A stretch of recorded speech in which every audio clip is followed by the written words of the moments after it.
ఆదివాసీల హక్కుల సాధన కోసం పుట్టుకొచ్చిన ఆదివాసీ హక్కుల పోరాట సమితి అయిన తుడుం దెబ్బలో చీలిక మొదలైంది. 2 గ్రూపులుగా విడిపోయారు. తుడుం దెబ్బలో వివిధ పార్టీల నాయకులు ఉంటారు. వారు ఒక్కొక్కరు ఒక్కో రకంగా ప్రకటనలు చేస్తుండటంతో ఆదివాసుల్లో అంతర్మథనం ప్రారంభమైంది. దీనంతటికీ కారణం జీవో 49. దాన్ని ప్రభుత్వం రద్దు చేసిన అధికార కాంగ్రెస్, బీజేపీ, బీఆర్ఎస్ల మధ్య పొలిటికల్ వార్ నడుస్తుంది. జీవోకి కారణం మీరని దుమ్మెత్తి పోసుకుంటున్నారు. ఉమ్మడి ఆదిలాబాద్ జిల్లాలో జీవో 49 పొలిటికల్ ఇష్యూ అయింది. కన్జర్వేషన్ కారిడార్తో పాటు టైగర్ జోన్ ఏర్పాటు పేరిట కొన్నేళ్లుగా ఆదివాసులను అడవుల నుంచి పంపించే ప్రయత్నాలు ముమ్మరంగా సాగుతుండటంతో ఆదివాసులు ఉద్యమ బాట పట్టాయి. దీంతో పాటు జీవో 49 కారణంగా ఉమ్మడి జిల్లాలో దాదాపు 600 గ్రామాల్లోని గిరిజనులు తమ భూములపై హక్కులు కోల్పోయే ప్రమాదం ఉందని, కావున ఆ జీవోని రద్దు చేయాలని ఆదివాసులు డిమాండ్ చేశాయి. అయితే ఆదివాసీ సంఘాల ఆందోళనకు దిగి వచ్చిన రేవంత్ రెడ్డి సర్కార్ ఈ జీవోని రద్దు చేస్తున్నట్లు ఇటీవలే ప్రకటించింది. అయినప్పటికీ ఈ జీవోపై అధికార కాంగ్రెస్, బీఆర్ఎస్, బీజేపీ పార్టీల మధ్య మాటల యుద్ధం కొనసాగుతూనే ఉంది. జీవో 49ని తమ ప్రభుత్వం రద్దు చేసిందని జన్నారంలో నిర్వహించిన రేషన్ కార్డుల పంపిణీ కార్యక్రమంలో ఖానాపూర్ ఎమ్మెల్యే వెడ్మ బొజ్జు పటేల్ చెప్పారు. మళ్లీ ఆ జీవోని తీసుకువచ్చి ఆదివాసుల హక్కులను హరించే ప్రయత్నాలు చేస్తే ఎమ్మెల్యే పదవికి రాజీనామా చేయడానికి సిద్ధంగా ఉన్నానని ప్రకటించారు. ఆదివాసులను అడవుల నుంచి దూరం చేసే ప్రయత్నాలు విరమించకపోతే కేశవపట్నం లాంటి తిరుగుబాటు ప్రభుత్వాలపై తప్పదని హెచ్చరించారు. తుడుం దెబ్బ కార్యక్రమాలకు కాంగ్రెస్ నేత, మాజీ ఎంపీ సోయం బాపురావు దూరంగా ఉంటున్నారు. కొత్తగా ఆదివాసుల హక్కుల కోసం రాజ్ గోండ్ సేవా సమితిని పునర్నిర్మాణం చేయడంతో పాటు ఇటీవలే రాష్ట్ర కన్వీనర్గా ఎన్నికయ్యారు. 2016లో జీవో 49ని తీసుకొచ్చారని గుర్తు చేశారు. నాడు రాష్ట్రంలో కేసీఆర్, కేంద్రంలో మోదీ సర్కార్లు ఉన్నాయని గుర్తు చేశారు.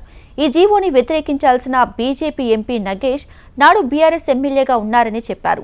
ఆసిఫాబాద్ ఎమ్మెల్యే కోవ లక్ష్మి సైతం నాడు గులాబీ పార్టీ ఎమ్మెల్యేగా ఉండి ఈ జీవోకి అనుకూలంగా చీకటి ఒప్పందం చేసుకున్నారని ఆరోపించారు. ఇదిలా ఉంటే బీజేపీ, బీఆర్ఎస్ ఆదివాసీ నేతలు మాత్రం కాంగ్రెస్ పై దుమ్మెత్తి పోస్తుండగా ఆదివాసుల్లో అయోమయ పరిస్థితులు నెలకొన్నాయి. అసలు విషయం పక్కన పెట్టి ఆదివాసీ నేతలు ఒకరిపై ఒకరు మాటల యుద్ధానికి దిగుతున్నారు. జీవో 49 రద్దుపై సీఎం రేవంత్ చేసిన ప్రకటన అటు అధికార పార్టీ నేతలు, ఇటు విపక్ష పార్టీ నేతలు సైతం అనుమానాలు వ్యక్తమవుతున్నాయి. కొన్ని రోజులుగా అంటిముట్టనట్లుగా ఉన్నారు. ఆదివాసీ హక్కుల సాధన పేరిట మరుగున పడ్డ రాజగోండ్ సేవా సమితి పేరిట కొత్త ప్లాట్ఫామ్ ఏర్పాటు చేసుకుని యాక్టివ్ రోల్ ప్లే చేస్తున్నారు. ఇప్పటికే రాష్ట్ర కన్వీనర్గా ఎన్నికైన సోయం బాపురావు ఇటు రాజకీయాలతో పాటు ఆదివాసుల హక్కుల సాధన పేరిట మళ్లీ క్రియాశీలకంగా వ్యవహరించనున్నారు. ఇదిలా ఉంటే తుడుం దెబ్బ నేతలు మాత్రం రాజగోండ్ సేవా సమితి అనేది దశాబ్దాలుగా ఉందని, ఇది కేవలం గోండు రాజుల కాలం నుంచి వచ్చే ఆదివాసీ ఆచార కట్టుబాట్లు, సంస్కృతిని కాపాడేందుకు పనిచేసేదని ఆ నేతలు పేర్కొంటున్నారు. ఇదిలా ఉంటే గతంలో ఆదివాసీ హక్కుల కోసం రాజ్ గోండ్ సేవా సమితి పనిచేసేదని, అప్పట్లో మాజీ మంత్రి, దివంగత నేత కొట్నాకు భీమరావు లాంటి వారు నాయకత్వం వహించారు.